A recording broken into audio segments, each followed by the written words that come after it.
Could you have envisioned being a first-team All-Big Ten offensive lineman, honestly? Honestly, probably not. Yeah. But from the start of the season, I set goals for myself, and that was obviously one of them. And coming into it throughout the season, it was still always on my mind to be able to do that. And I'm glad I got it, but still not too much into the individual awards. More part of the team, and moving on to this bowl game, hoping we can come out with a W there. How much does Ohio State still hurt, and what went wrong? Yeah, it definitely hurts. Stings. Everybody's so disappointed, but that's what's in the past, and we got to move on and learn from the mistakes there. And in regards as what went wrong, I mean, simply put, they just scored more points than us, and we put up 39 points on offense, and their offense had one of the best games they've had all season, and combining those two, the outcome just didn't come in our favor. How much time have you spent looking back and trying to learn from it, or just studying it? From the Ohio State game? Yeah. Yeah, I've watched it a few times already. We didn't play well. Those are things that we can look to improve in going into these bowl practices, and we have all these practices leading up to the game. So, as offensive line, I feel like we've had a really good season, and with this bowl practice, helping that, playing against Florida and carrying that into 2019. Florida, having played them before, I mean, you actually got to be in that game a little bit, not the same position, but what do you remember about going up against their front, the kind of team they were?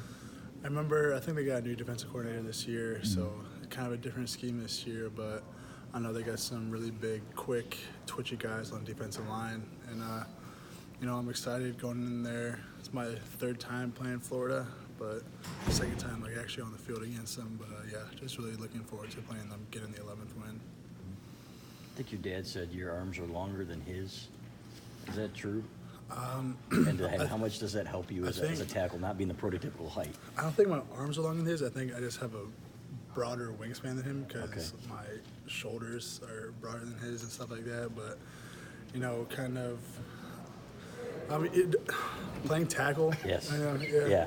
I mean, translating that over. I mean, it helps to have long arms like that so you can latch on a guy. But really, if you can't replace your hands quick enough and use them, then you're kind of going to be useless out there, and those long arms don't really matter. So I think it more has to do with hand speed more so than the length of your arms, but length of arms also helps as well.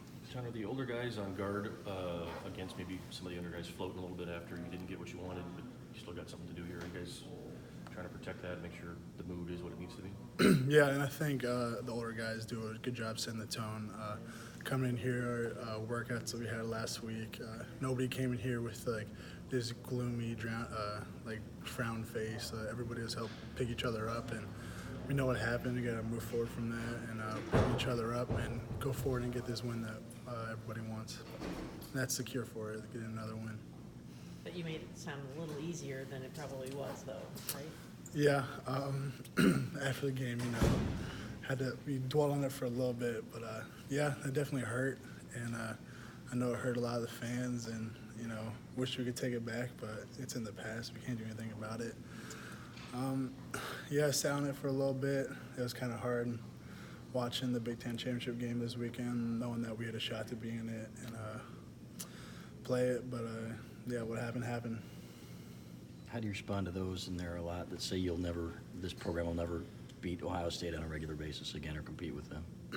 I mean, I don't really know what to say to that. I mean, we just take it year by year, and just this coming up year in 2019, we have them at home.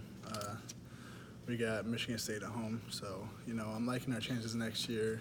We're returning a lot of guys on offense, so from that perspective, next year we're looking pretty good. So just really looking forward to that. How do you stay motivated after a loss like that and the game coming up a month away? The motivation's there from that loss that we took.